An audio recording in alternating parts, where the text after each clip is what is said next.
안녕하세요. 삼성증권에서 인도 증시를 담당하고 있는 권범석입니다. 2026년 글로벌 불확실성 속에서도 안정적인 투자처로 제안할 만한 인도 증시에 대해서 간략하게 설명드리겠습니다.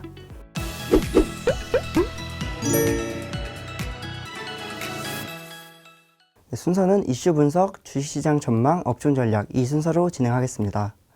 먼저 이슈 분석 말씀드리겠습니다. 2026년 2월에는 2027 회계연도 예산안이 발표될 예정입니다. 정부의 예산안이 보수적으로 책정될 가능성이 큰데요.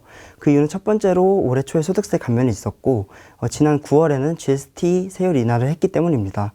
이에 따라서 세입이 보수적으로 책정될 가능성이 크고 이에 따라서 세출도 보수적으로 책정될 가능성이 큽니다. 이에 따라서 GDP 대비 재정 적자는 2026년에 4.4% 정도로 책정이 됐지만 2027 회계연도에는 4.2% 재정 건전화 기조를 보일 가능성이 큽니다. 재정 건전화는 시장금리 하락으로 귀결이 되는데요. 이 시장금리가 하락하게 되면은 할인율 관점에서라든지 아니면 주식과 채권의 상대 매력도를 나타내는 일렉의 관점에서도 주식시장의 밸류에이션을 지지할 수 있는 요인으로 작용할 가능성이 큽니다. 2026년은 그리고 굵직한 선거가 두 가지가 예정되어 있는데요. 먼저 상원의원 선거와 주의회 의원 선거입니다. 먼저 이 두 개의 선거가 겹치는 주들을 주목할 필요가 있겠습니다. 먼저 타밀나두가 있고 서벵골, 아삼 이 세 개 주인데요. 서벵골 같은 경우에는 중도 진보 성향의 AITC당이 집권을 하고 있기 때문에 지금 모디 총리가 속한 BJP 당이 어느 정도 우위를 점할 가능성이 높은 지역으로 평가하고 있습니다. 지금 BJP 당은 지난 2월에 뉴델리 선거에서도 그렇고 지난 11월에 비하르주 선거에서도 그렇고 엄청난 약진을 보이고 있기 때문에 이러한 선거 전략을 유지를 한다면 서벵골 지역의 선거에서도 어느 정도 약진을 보일 수 있을 것이다 라고 판단합니다. 다음으로 타밀나두 같은 경우에는 지역색이 상대적으로 강한 지역이다 보니까 DMK 정당이 계속해서 여당 지위를 유지할 것으로 판단을 하고요. 아삼주 같은 경우에는 지금 여당이 BJP 당이기 때문에 계속해서 여당 지위를 이어갈 것으로 판단을 하고 있습니다. 마지막으로 인도와 미국의 무역 합의 체결 가능성입니다. 트럼프 대통령이 지난 7월 30일에 지적한 인도의 문제점이 크게 세 가지가 있는데요. 첫 번째로 인도의 관세율이 세계 최고 수준이라는 점입니다. 이 점은 사실 영국과의 FTA 사례를 살펴보면 그 당시에 인도 정부가 주류라든지 자동차 같은 이런 품목에 대한 세율을 크게 인하를 했거든요. 지금 미국 정부와 활발한 논의를 하고 있기 때문에 관세율이 높다는 점은 어느 정도 해결 가능성이 높은 것으로 판단을 하고 있고요. 두 번째로 비관세 무역 장벽 같은 경우에는 최근에 인도 정부가 non-GMO 상품, 그러니까 비유전자 조작식품 관련해서는 수입을 어느 정도 용인을 하겠다. 그리고 미국에 한해서는 인도의 농산품 시장을 개방할 용의가 있다. 이런 언론 보도가 나왔기 때문에 이 점도 해결 가능성이 좀 높아진 상황입니다.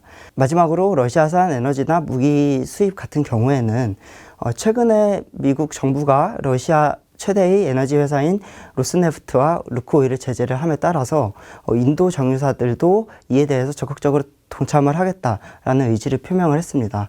따라서 이 세 가지 문제를 종합해서 봤을 때 어느 정도 해결 가능성은 매우 높아진 상황으로 보고 있고 연말까지 인도와 미국의 무역 합의는 체결될 가능성이 높다라고 판단하고 있습니다. 이에 따라서 오른쪽에 보시는 것처럼 미국향 수출이 많이 빠졌지만 지금은 좀 반등할 여력이 커졌다. 이렇게 봐주시면 될 것 같습니다. 다음으로 주식시장 전망에 대해 말씀드리겠습니다. 매크로 환경 같은 경우에는 지금 인도 경제는 경기 확장 국면에 위치해 있습니다. 내년에도 이러한 경기 확장세가 지속될 것으로 보고 있고요. 그리고 경제 성장률 같은 경우에는 6% 중반대의 경제 성장률을 보일 것으로 전망하고 있습니다. 그 이유는 첫 번째로 내수 소비 증가세가 있습니다. 인도 정부는 지난 9월에 GST 세율을 인하를 하면서 가전이나 자동차 같은 이런 품목들의 세율을 크게 인하를 했습니다. 왼쪽 차트 보시면 인도의 민간 소비 내 지출별 비중 변화입니다. 이미제 비중이 2012년에는 38%에 불과했지만 2024년에는 46%까지 빠르게 올라왔습니다. 이런 이미제 소비를 가속화할 수 있는 정부 정책이 나왔다는 것이고 2026년에도 이러한 트렌드가 지속될 것이라고 판단합니다. 최근의 지표를 보더라도 월간 자동차 등록 대수는 지난 10월에 430만 건 정도 잡혔는데요. 이 수치가 400만 건을 넘어선 것은 근본이 처음이었습니다. 그만큼 인도 소비자들의 반응이 뜨겁다고 해석을 할 수 있겠습니다. 다음으로 수출 환경에 대해 말씀드리겠습니다. 먼저 인도의 상품 수출액은 원자재 지수와 동행하는 경향성이 짙은데요. 내년 1분기에 오펙 플러스가 증산을 중단하겠다라는 발표를 했습니다. 이에 따라서 원유의 수급도 어느 정도 조절이 될 여건이 마련되었고, 인도의 상품 수출액도 어느 정도 안정적인 성장을 할 기반이 마련되었다라고 해석을 하시면 되겠습니다. 오른쪽에 서비스 수출액을 보시면 사실 인도의 서비스 수출액은 유럽이나 미국 같은 선진 지역의 이익 모멘텀과 동행하는 경향성이 짙은데요. 내년에 미국이 기준금리 인하를 계속해서 단행을 하고 이에 따라서 이익 모멘텀이 견조하다면 인도의 서비스 수출액도 안정적인 성장세를 이어갈 확률이 크다라고 해석이 됩니다. 추가적으로 미국과의 무역 합의에 대해서 조금 더 말씀을 드리면 사실 인도의 수출 비중 내에서 미국이 차지하는 비중은 2010년 10.6%에 불과했습니다. 이 수치는 최근에 21.6%까지 빠르게 증가를 하였고 인도와 미국의 무역 합의 중요성이 점점 더 커지고 있습니다. 방금 말씀드렸다시피 인도와 미국의 무역 합의가 2025년 말까지 타결이 된다면 인도의 그 미국향 상품 수출액도 약 7.4% 수준에 수렴할 것으로 보고 있습니다. 지금 최근에 트렌드는 많이 빠졌지만 장기 트렌드인 7.4%까지는 수렴할 여지가 있다라고 판단됩니다. 마지막으로 물가 추이에 대해 말씀드리겠습니다. 인도의 물가 같은 경우에는 식료품 지수 위주로 해서 안정적인 추세를 보이고 있는데 이 트렌드가 내년에도 지속될 것이라고 보고 있습니다. 먼저 첫 번째로 풍부한 저수량을 들 수 있고 두 번째로는 정부의 지원 정책이 계속해서 지속되고 있기 때문입니다. 따라서 아무리 보수적으로 가정을 해서 0.3%의 월간 상승률을 보인다 하더라도 인도 중앙은행이 물가 타겟 목표인 2%에서 6% 사이에 위치할 가능성이 크다고 판단합니다. 견고한 매크로 환경을 기반으로 해서 인도 증시는 상저하고 패턴의 점진적인 상승을 할 것으로 예상을 하고 있는데요. 지금 11월 현재 기준 니프티 50 지수는 약 26,000포인트 수준에서 형성이 되고 있습니다. 내년 밴드 상단 기준인 29,000포인트와 비교를 해보면 약 10% 정도 업사이드가 있는 것으로 판단하고 있습니다. 사실 인도 증시에 대해서 얘기를 하면 과도한 밸류에이션이라는 수식어가 늘 따라붙기 마련인데요. 사실 장기 EPS 성장률과 비교를 해본다면 인도 증시의 PE 레벨 때는 추세선에 부합하는 수준이다라고 판단이 됩니다. 이에 따라서 뭐 과도하다 아니면 인도 증시가 너무 비싸다라는 의견은 저는 어느 정도 과도한 우려라고 생각을 하고요. 그리고 내년에 니프티 50 같은 경우에는 EPS 증가율이 약 15% 정도 나올 것으로 예상이 되고 있습니다. 이 밸류에이션 레벨 때는 이익 모멘텀이 뒷받침하는 이런 건강한 밸류에이션 레벨대라고 봐주시면 될 것 같습니다. 그리고 그 이익 모멘텀 관련해서 선행지표로 볼 수 있는 지표가 국채 장단기 스프레드인데요. 이 지표 또한 최근에 빠르게 올라오고 있어서 인도의 이익 모멘텀 상황은 어느 정도 견조하다라고 봐주시면 될 것 같습니다. 마지막으로 수급 얘기 드리면 인도와 미국의 무역 합의 관련해서 노이즈가 있었던 지난 7월부터 9월까지는 외국인 순매도세가 심화가 됐거든요. 하지만 10월부터 11월까지는 이 체결 가능성이 상승함에 따라서 외국인 순매도세도 크게 완화가 됐고요. 2025년 말까지 인도와 미국의 무역 합의가 체결이 된다면 2026년에는 인도 증시로 외국인이 복귀할 수 있는 환경이 마련됐다고 판단을 하고 있습니다. 마지막으로 업종 전략에 대해 말씀드리겠습니다. 커뮤니케이션과 경기소비재, 산업재해에 주목할 필요가 있겠습니다. 이 세 업종은 벤치마크인 MSCI 인디아 대비해서 이익 모멘텀이 매우 견조한 상황이고요.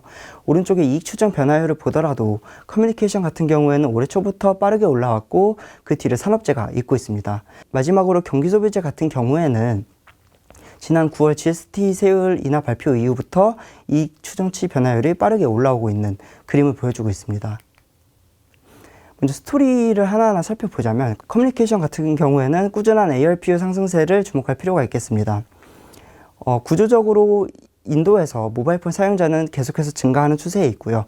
그리고 추가적으로 5G 보급이 확대가 되면서 내년에도 이 ARPU 상승세가 지속될 것으로 보고 있는데요. 현재 인도의 5G 보급률은 약 35%에 불과한 것으로 알려져 있습니다.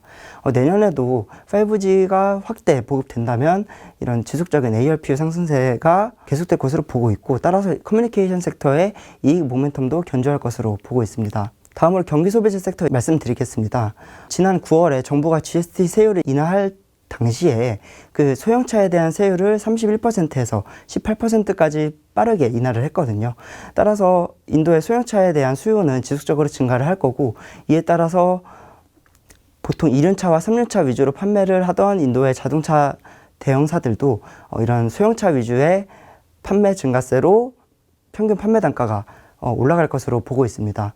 이렇기 때문에 이러한 추세가 지속된다면은 경기 소비자의 이익 모멘텀도 견조할 것으로 보고 있고요. 계속해서 주목해야 될 섹터라고 판단합니다.